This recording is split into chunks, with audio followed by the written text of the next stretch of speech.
Assalamualaikum warahmatullahi wabarakatuh. Perkenalkan, saya Aisyah Rahmanur Azizah dari kelas IAT 1C dengan NIM 12630121269 Fakultas Usuluddin Adab dan Dakwah UIN Sayyid Ali Rahmatullah Tulungagung. Dalam video ini, saya akan menjelaskan tentang apa itu Al-Quran, keutamaan Al-Quran, dan adab dalam membaca Al-Quran.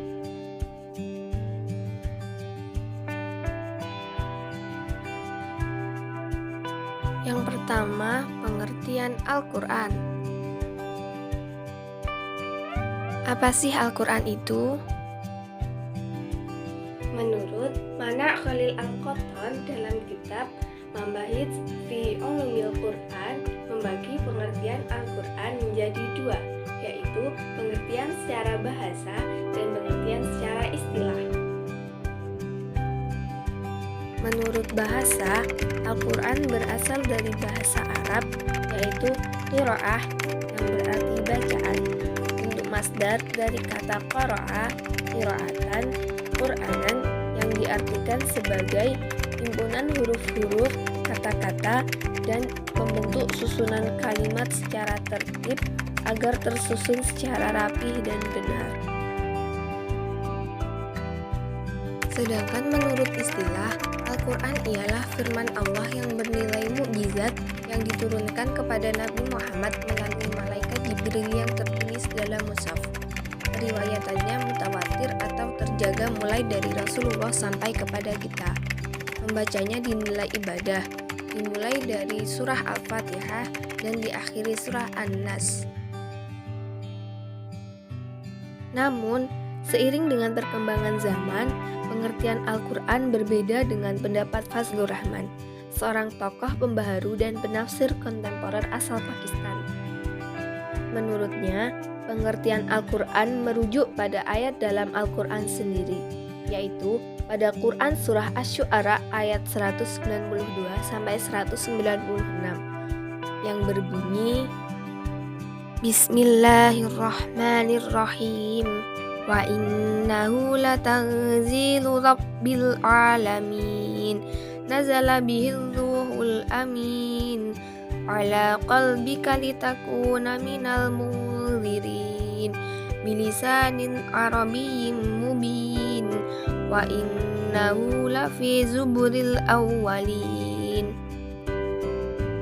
Artinya, dan sungguh Al-Quran ini benar-benar diturunkan oleh Tuhan seluruh alam, yang dibawa turun oleh Az-Ruh Al-Amin Jibril ke dalam hatimu Muhammad agar engkau termasuk orang yang memberi peringatan dengan bahasa Arab yang jelas. Dan sungguh Al-Quran itu disebut dalam kitab-kitab orang yang terdahulu.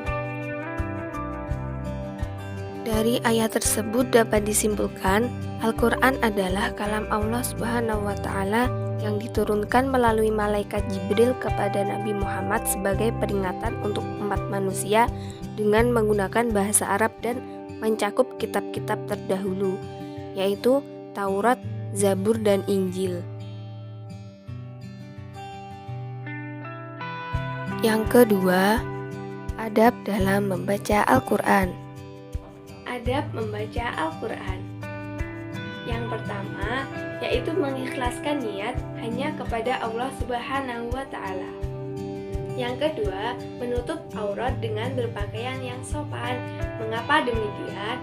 Karena kita sedang menghadap kepada Allah. Yang ketiga, menghadap kiblat. Yang keempat, menyentuh mushaf dalam keadaan suci. Jadi, sebelum kita membaca Al-Quran, diharuskan untuk berwudu terlebih dahulu. Yang kelima, membersihkan mulut atau dengan bersiwak. Yang keenam, mengawali membaca Al-Quran dengan bacaan ta'awudz. A'udzubillahi minasyaitonirrajim. Ketiga, keutamaan dan kedahsyatan Al-Quran.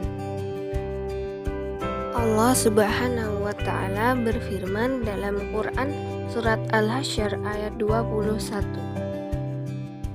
"Lau anzalna hadzal Qur'ana 'ala jabalin la ra'aitahu khashi'an mutasaddian min khasyatillah wa tilkal amtsalu nadribuha lin-nasi la'allahum yatafakkarun." Artinya, sekiranya kami turunkan Al-Quran ini kepada sebuah gunung, pasti kamu akan melihatnya tunduk terpecah belah disebabkan takut kepada Allah. Dan perumpamaan-perumpamaan itu kami buat untuk manusia agar mereka berpikir. Dari ayat ini menunjukkan bahwa Al-Quran adalah sebuah mukjizat dan keajaiban yang sangat besar bagi umat manusia dan sebagai pedoman umat muslim hingga akhir zaman.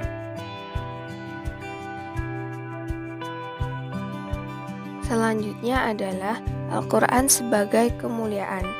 Di dalam Al-Quran terdapat 3 ayat yang telah menunjukkan dengan terang bahwa Al-Quran merupakan kemuliaan bagi umat muslim. Yang pertama, Quran Surah Az-Zukhruf ayat 44 yang berbunyi, "Wa innahu ladzikrul laka wa liqaumika wa sawfa tus'alun." Artinya, dan sungguh Al-Quran itu benar-benar suatu peringatan bagimu dan bagi kaummu, dan kelak kamu akan diminta pertanggungjawaban.